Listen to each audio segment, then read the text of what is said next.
This is a video for when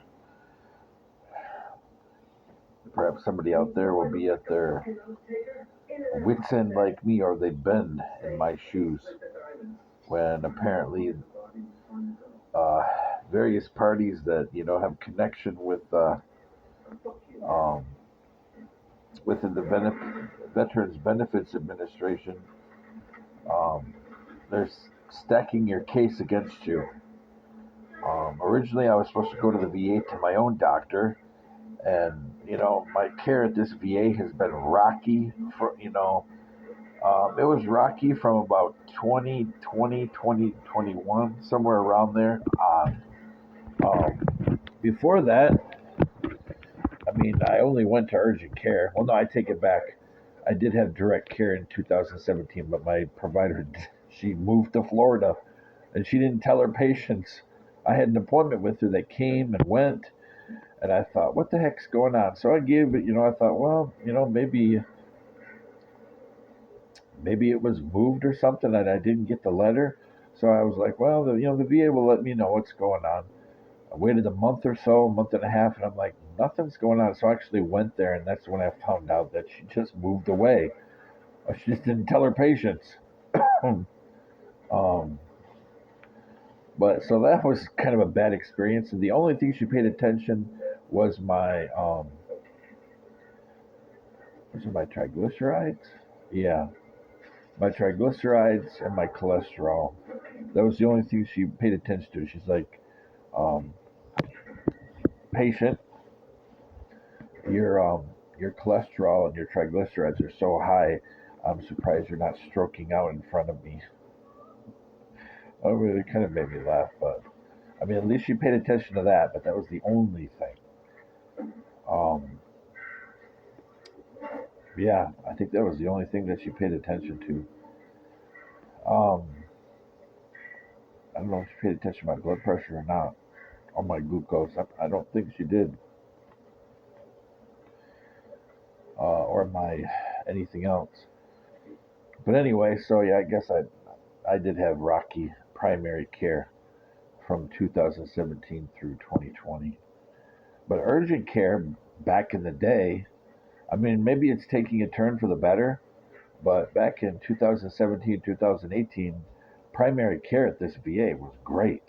You know, they don't usually do a lot of surgical stuff, but they would do surgical stuff. And maybe they're making a movement back to a better urgent care now. I don't know. My last visit was a different provider, Kabayan, and it was a lot better, much better compared to before. And that's actually when they found out. They saved my life. They saved my life. The 3 tests that she did actually saved my life. It identified something that before I'd been saying for a year, and only it had worsened. And yeah, they saved my life.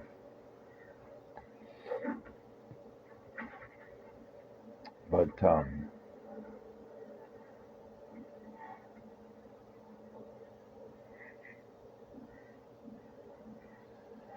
anyway, was so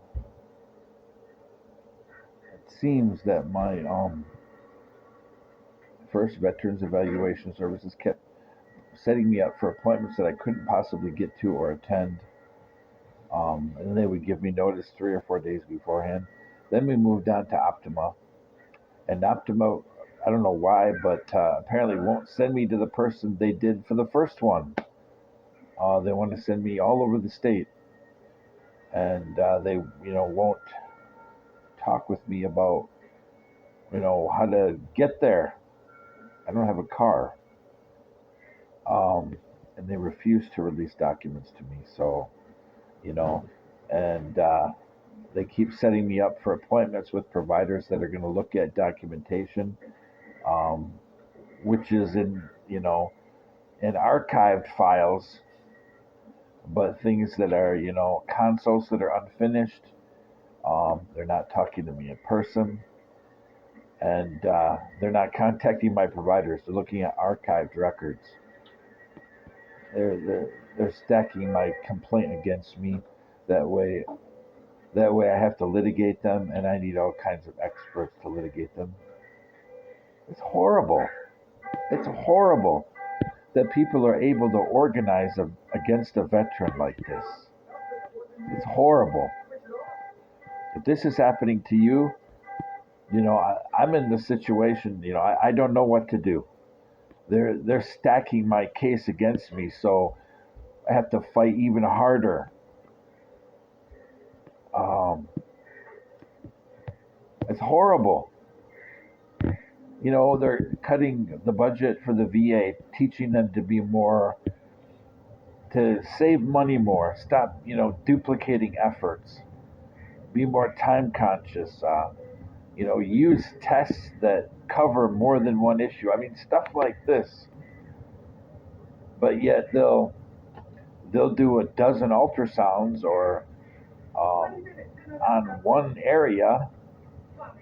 They'll do tons of testing for blood glucose instead of just giving somebody a stupid a continuous glucose meter. We have tested my blood between urine and blood now the past 2 weeks about 6 times, 5 to 6 times, 5 to 6 different tests, ranging from urine to drawing blood to peptides to blood glucose.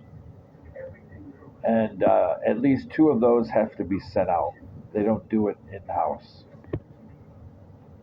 So we're looking at a couple of $100 in testing. And even if it's internal, you have to consider the man hours to draw the blood at the test. So you're looking at least 2 hours per vial to draw it, label it, file it away, spin it, put it under a microscope if needed, or under a spectrometer, whatever. Some of the manual counts have to go under a microscope. So, like I said, you're looking at around at 2 hours per vial, around 2 hours per vial. And, these people aren't paid minimum wage. So, I believe it's 5 tests. So, for 5 tests, we're looking at, I would say, probably $600 to $1,000. $600 to $1,000. Whereas a continuous glucose meter is $100 a month. Makes no sense at all.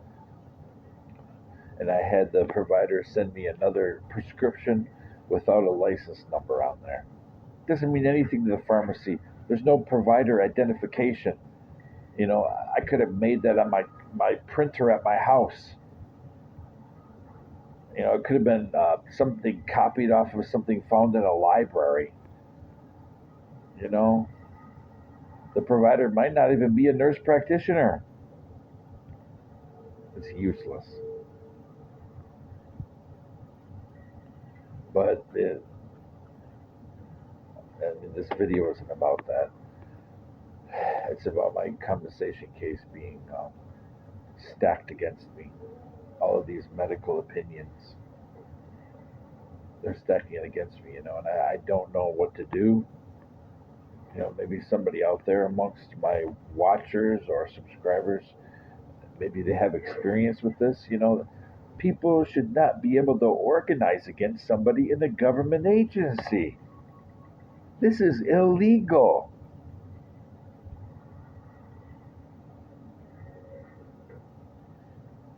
Maybe somebody has an idea what to do. But until you have that letter that says denial, you can't get an attorney. Nobody will take the case. And because my daughter and I have been targeted for 8 years, I don't have any money to put an attorney on retainer. So still, my health worsens. People delay on tests. We're trying to get people on the same page. Today, spent probably about 2 to 3 hours there trying to get everybody on the same page. Again,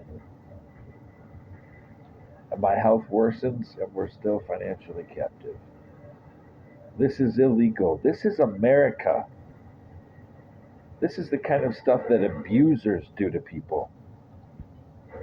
And we've been abused, between living in two different complexes. Actually, if you include the veterans temporary hotel shelter during the pandemic, for us veterans that are in between apartments, if you include how people would bang on the walls there, or when we were upstairs, head on the floor, or people would jump up and down in the ceiling above us.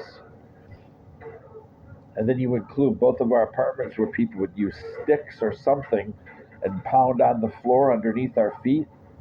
That's abuse. But nobody will take the case. The victim's assistants, they told me they can't help me. They said, go get somebody's name. Since when do victims have to get the name of the perpetrator? My daughter and I are victims of abuse. This is a kind of domestic abuse. And when your neighbors follow you around shopping, or when your neighbors assault you or threaten you, this is domestic abuse. But instead they get moved. Some of the people that used to be around us abusing us now moved to the other side, are the place we live. They own several properties, and some of them were moved to the nicer property.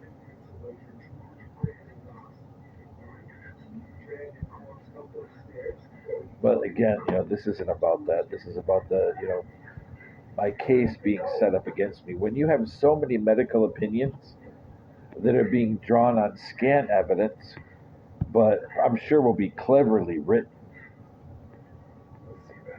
it makes my case difficult.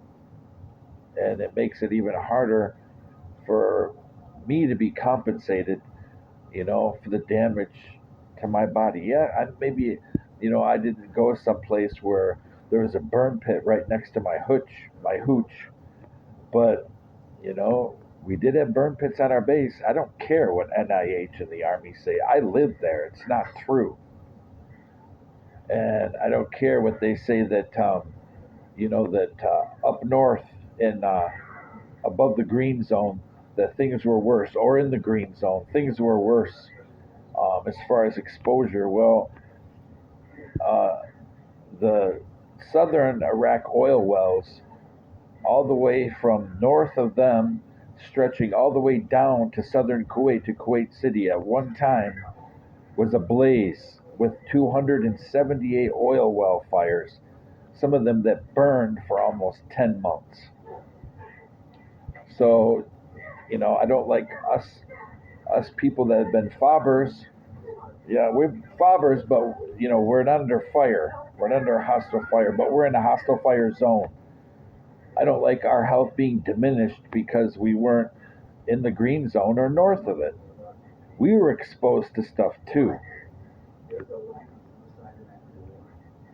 And when our cases are delayed, or we're ignored, or we're given a hassle to be a part of the burn pit registry, and we're screwed with, and our compensation case is disabled, one thing after another, and in our imaging to try to find out what's inside of our body, cysts, masses, why it's delayed longer and longer and longer.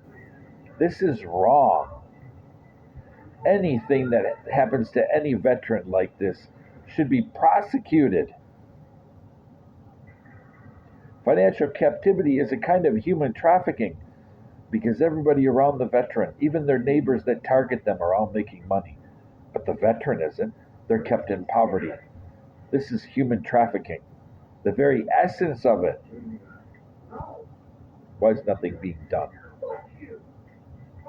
How can employees at a government agency that offers them a great chance to rise their family above the situation that they were, have a better life, better college, great retirement, how are people able to weaponize an agency to target the veterans they're supposed to be serving?